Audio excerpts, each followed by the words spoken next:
بسم اللہ الرحمن الرحیم۔ سینٹر آف اسلام کے پیارے ناظرین، السلام علیکم۔ پیارے اسلامی بھائیوں، آج کی ویڈیو میں ہم آپ کو بتائیں گے آپ عید کی خوشیوں کو کیسے دوبالا کر سکتے ہیں۔ جس طرح رمضان المبارک کے روزے نزول قرآن، لیلۃ القدر اللہ تعالی کی طرف سے روزے داروں کے لیے رحمت اور بخشش لاتے ہیں، اسی طرح عید کو مومنین کے لیے خوشی کا دن قرار دیا گیا ہے۔ عید خوشیاں منانے کا دن ہے۔ عید کے دن دو مسلمان بھائی آپس میں گلے ملتے ہیں، ایک دوسرے سے اپنی کوتاہیوں، زیادتیوں اور غلطیوں کی معافی طلب کرتے ہیں۔ لیکن پیارے ناظرین، کچھ وجوہات کی بنا پر عید کی خوشیاں بڑی تیزی کے ساتھ ہم سے روٹھ رہی ہیں۔ آئیے ان میں چند ایک کا ذکر آپ کے سامنے کرتے ہیں۔ انتہائی نازک ملکی حالات، غربت، مہنگائی، بے روزگاری،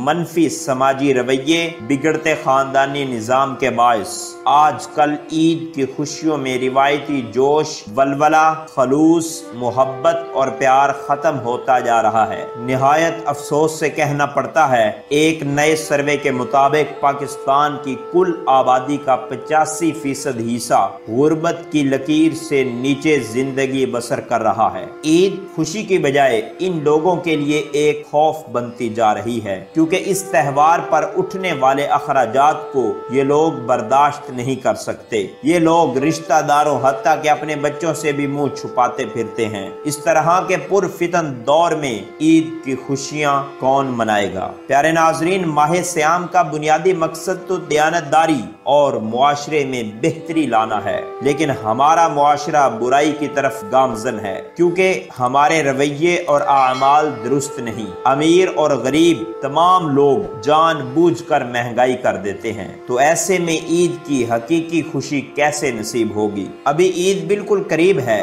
ذرا دھیان رکھیں، کوئی رشتہ دار، کوئی ہمسایہ آپ کی مدد کا منتظر ہو جس کے معصوم بچے نئے کپڑوں کے انتظار میں ہوں۔ اگر آپ کسی کی ضرورت پوری کریں گے، آپ کے دل کو جو خوشی اور اطمینان محسوس ہوگا، اس کا آپ اندازہ نہیں کر سکتے۔ اگر کوئی رشتہ دار، ہمسایہ ناراض ہے تو اس سے صلح کر لیں، یہ بھی آپ کے لیے سکون کا باعث بنے گا۔ اور فطرانہ جلد از جلد ادا کریں تاکہ کسی مجبور کی مجبوری ختم ہو جائے۔ عید منائیں، لیکن اپنے ارد گرد غریب اور مسکین لوگوں کا پورا خیال رکھیں۔ آپ کے صدقہ فطر کے زیادہ حقدار آپ کے اپنے قریبی رشتہ دار ہیں، ان کا خیال رکھیں، ورنہ عید کی حقیقی خوشی نہیں ملے گی اور عید کے رنگ پھیکے پڑ جائیں گے۔ حقیقی عید کی خوشیاں تب ہی انسان کو نصیب ہوتی ہیں جب اس نے روزے رکھنے کے ساتھ ساتھ والدین کی بھرپور